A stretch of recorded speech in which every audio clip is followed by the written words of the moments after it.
Hello loves, Emily Alice here with your tarot reading and aura cleanse. Ready?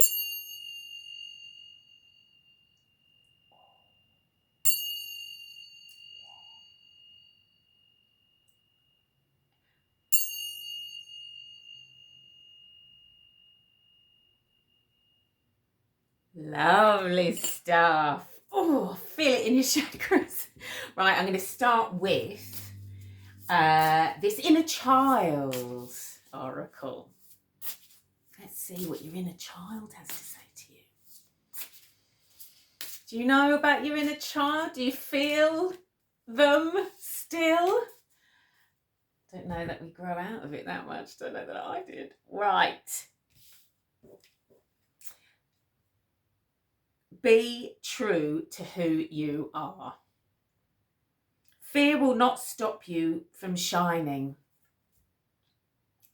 This is your sign to just go out there and be your absolute biggest self. Take up as much space. Speak as loudly. Be as bold. Be as confident. Because it's now or never, babe. You can do it. It's okay to be misunderstood. Perception is not always based on the truth.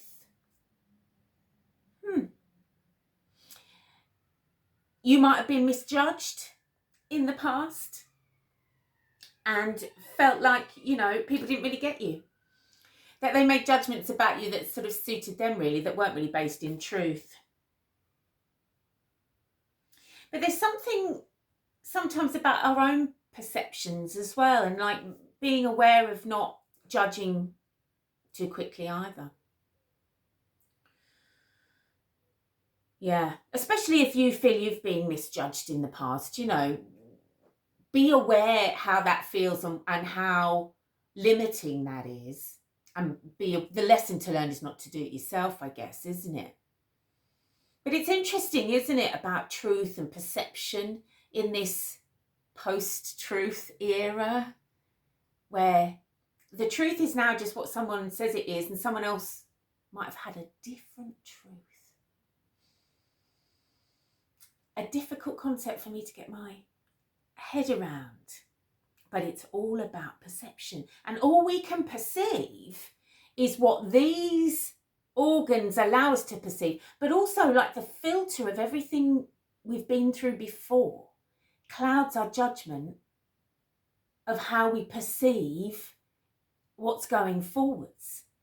So there might be a message here about it doesn't always have to be like it was before. Isn't that an elven thing? That, the past needn't be repeated in the future. But that's true, isn't it?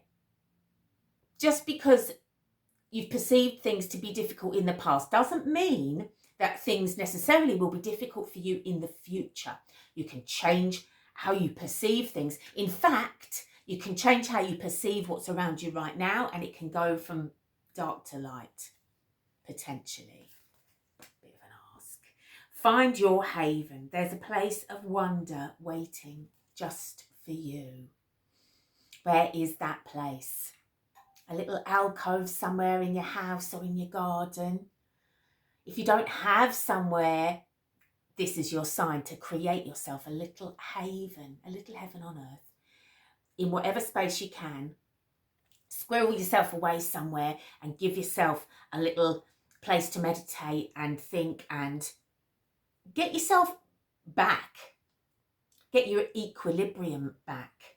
Tell yourself about being happy and concentrate on you too. Because I dare say you've got everybody else's life that you're also juggling. But this is a sign to look after yourself and give yourself time. Give your mind time. Time to shut it all out. Be calm and cool and let your consciousness come out the top. If indeed that's what it does. Who knows? Let's put some tarot on that then, babe. So, there's a sort of confidence coming across here in this reading.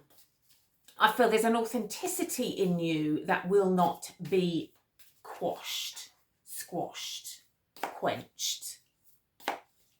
Some other Q word. What more do we need to know now? Crumbs. Let's just go for these three. Right. This is mental. Look, sun and moon. In terms of astrology, your sun sign is the part of your personality that you kind of show to the world. When the sun is out, you are that sort of personality. But your moon sign is about the hidden stuff that is just as much a part of you, but which you might hide from, or you might hide it from the world. It's the stuff you think about late at night. It's your shadow. It's your sort of dark side. So you are a person of opposites and contrasts. Fantastic. What shouldn't you be? There's no grey area with you. It's either kind of fire or ice. It's, sun or moon. You're an exciting contradiction. And maybe that's why, perhaps in the past people might have misunderstood you. That they've seen one side of your personality, but when they see the other and it's completely opposite, they can't compute you. But what a complex and beautiful creature you are. Yeah, no one can put their finger on who exactly you are. You're sort of a little bit special, not rooted in one thing, quite sort of agile like a butterfly, but you are true to who you are. You know who you are. To be honest, who cares if people don't get you? That says more about them than it does about you. I think you're a bit too special for most people, really. I think you've got such a brilliance that it intimidates people a bit. Now, the other message that's here is this 9 of Swords. Now, I wonder if this sort of polarising personality of yours causes you to have undue anxiety, worrying too much about what I said, what I did. Am I right? Do people like me? All of that. Don't worry about that. I think you're too special. These are major arcana cards. This is just, everyday stuff. That you are something truly unique and special. How often do you get those two pulling opposite cards? You're exciting in the day, but you're exciting at night too, babe. You really are. And you mustn't worry. Don't have any sleepless nights about any of it. You've got it going on. You are incredibly special and unique and different to everybody else. You might find it hard to relate to other people because you are something a little bit special. But in this phase, don't let fear stop you from shining your true and bright light into the world. Be as special as you can be. And don't worry about that. Be proud of that. Don't be ordinary and don't strive for ordinary. Be as unique and special as you are. Don't let fear hold you back anymore. All right, my love. I hope you enjoyed that. I'll see you again next time. Bye.